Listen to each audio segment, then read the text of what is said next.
discuss our Phase 3 and 4 list. Yes. Yeah. So what me and Nan have done here is we write down our own personal list on the top movies from Phase 3 and Phase 4 of the MCU. And then we just collate those lists together. We use math to do it. So you know it's accurate. Math. Yeah. So you know it's accurate. You know this list is right. It's objective. And, you know, if you don't agree with it, then you should change your opinion because you are wrong. 100%. And if you can't detect sarcasm, then you definitely should check yourself. We're going to start with the GOAT phase, Phase 3. I nearly said Phase 4 there for a second. Okay, so number 1 from Phase 3, Avengers Infinity War. Second, Guardians of the Galaxy Volume 2. Third, Avengers Endgame. Fourth, Black Panther. Fifth, Captain America Civil War. Sixth, Spider-Man Homecoming. Seventh, Thor Ragnarok. Eighth, Doctor Strange. Ninth, Captain Marvel. 10th, Ant-Man and the Wasp. 11th, Spider-Man Far From Home. Damn, it's a mouthful. Anything interesting here stick out to you from our list? Absolutely not. I think that is a very good list. I mean, there'll probably be a lot of people that says, Endgame should be higher. Yeah. Nah. We all know Infinity War is probably the better film of those two and probably one of the best films in the MCU as a whole. Infinity War? Yeah. I mean, it just set up that Infinity War was literally the film that they built towards for 10 years. And then Endgame was just, finished it off. Just finish it off, you know. I mean, you can't really have Infinity War. You can't really have Endgame without Infinity War, but you can sort of have it the other way around. Yeah, for sure. Yeah. I would actually have Endgame lower than this, to be honest. I'd have it in the top 5 for sure, but I'd have Black Panther at third.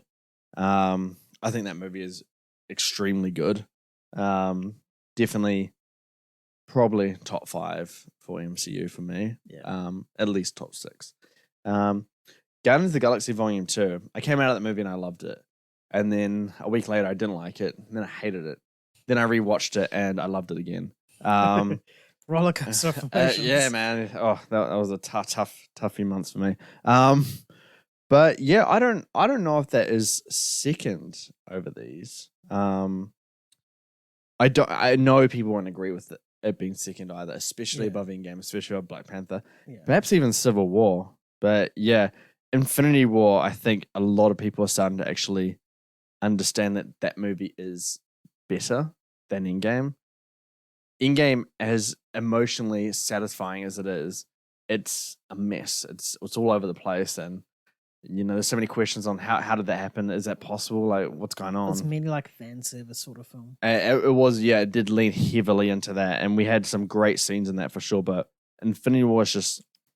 The tensions are constantly rising in it. It's structured so well. The pacing is so good in Infinity War. Yeah. Like the opening 30 minutes, you're like, you're just getting so excited. Like everything's going down. And then when it ends, you're like, the fuck? Yeah. Oh, that was a great time to be a fan in the MCU. 100%. Unlike now. Always have to throw those digs in it in the MCU. Yeah, and obviously the bottom of the barrel, Far From Home. People won't agree with that. I know some people like Far From Home. But that movie does a massive disservice to the character. Especially. I hate that movie with a passion. Because what did that follow? That followed Infinity War? Yeah, that was the final movie of Phase 3 for some reason. Should have started Phase 4, but... Yeah, probably. Yeah. Did you have that on your lowest for Phase 3? Do you remember? No, I cannot. It would either be Far From Home or Ant-Man or Captain Marvel. Yeah. Be one of those three, but I can't remember off the top of my head. Good old Ant-Man, eh? All right, well, yeah.